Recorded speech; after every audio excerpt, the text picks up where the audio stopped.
اب ایمان اور عمل صالح دو چیزیں ہیں. اب جو عمل ایمان ہے اس کا پہلا تقاضا یہ ہے کہ انبیاء علیہ السلام نے جو اللہ تعالیٰ کی شانیں بیان کی ہیں اور خصوصاً نبی کریم صلی اللہ علیہ وسلم نے جو اللہ تعالیٰ کی شان بیان کی ہے اس شان پر ایمان لانا اور اس شان کو ماننا.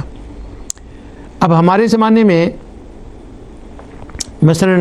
کرونا پھیلا ہوا تھا، اب بھی وہیں بعض جگہ پر اس کا ظہور ہو رہا ہے. اللہ تعالیٰ پوری دنیا کو اس سے محفوظ فرمائے اور تمام بلاؤں سے محفوظ فرمائے.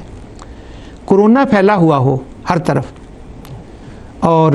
کرونے کی وبا کو ختم کرنا ہو تو جو میڈیکل سائنسسٹ ہیں وہ ایسی دوائی اس وقت بناتے ہیں جو کرونا کے لیے کیور ہوتا ہے اور وہ کرونا کو ختم کرتا ہے. اور دنیا بھر کے میڈیکل سائنسسٹ اس زمانے میں اسی تگ و دو میں لگے ہوتے ہیں کہ اس کا کیور ہو، اس کا کیور ہو. اور اگر کرونا ہو اور اس وقت کے میڈیکل سائنسسٹ جنہوں نے یہ دیکھنا ہوتا ہے کہ بیماری پیدا کیوں ہوئی ہے اور پھر اس کا علاج کیا ہے، کیا ہمیں دوائیاں تیار کرنی چاہیے جو کرونا کے لیے ہیں، وہ اس بات کو تو نظر انداز کر دیں، کرونا کو بھی نظر انداز کر دیں اور اس بات کو بھی نظر انداز کر دیں کہ یہ بیماری کیوں پیدا ہوئی ہے،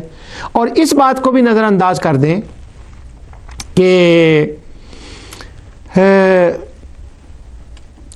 اس کا کیور کیا ہے، اس کو بھی نظر انداز کر دیں. وہ اس وقت ایک یہ ریسرچ شروع کر دیں کہ اچھے کپڑے پہننے سے بندہ اچھا کیسے لگتا ہے. میں نے ہیٹ پہنا ہوا ہے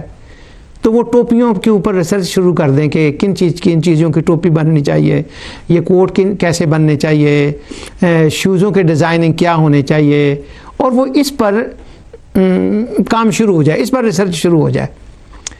تو وہ ریسرچ یہ نہیں کہ اس کی کوئی ویلیو نہیں ہے یا اس کی ضرورت نہیں ہے،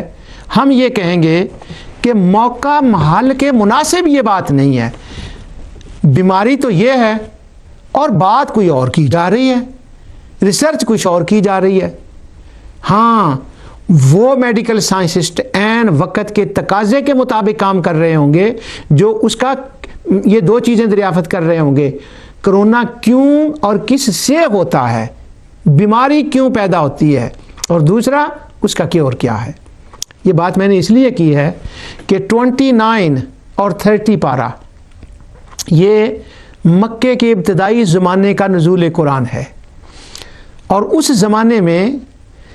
ان آیات کے اندر ایک ایک آیت کے اندر ایک ایک انجیکشن ہے. اور اس وقت جو کرونا پھیلا ہوا ہے وہاں پر ان آیات کے اندر یہ بیان کیا گیا کہ یہ کرونا کیوں پھیلا ہے، انکار قیامت کا سبب کیا ہے، کیوں انکار قیامت، کہ قیامت قائم نہیں ہوگی، یہ کیوں کہا گیا. جیسے جو سائنسسٹ ہوتے ہیں، میڈیکل سائنسسٹ، وہ دیکھتے ہیں کہ یہ بیماری کیوں آئی ہے. تو ان 29 اور 30 پورے قرآن میں اسی طرح ہے، لیکن میں نے چونکہ وہ 30ویں پارے کی صورت پڑھی ہے اس لیے میں ان صورتوں کا اشارہ کر رہا ہوں کہ وہاں پر یہ بیماری کیوں پھیلی ہے. پہلے تو اس چیز کا بیان ہوتا ہے اور پھر اس چیز کا بیان ہوتا ہے کہ جب یہ بیماری پھیلی ہے تو بندہ غافل کیسے ہوتا ہے، کن چیزوں سے غافل ہو جاتا ہے، اس کے کیا اسباب ہیں اور کس چیز سے اس نے پرہیز نہیں کیا، اور پھر اس کا کیور ہوتا ہے. تو 29 اور 30 پارے میں جو یہ کفر ہے اللہ تعالیٰ کے ساتھ، کفر کیا ہے، اس کی قدرت کا، اس کے علم کا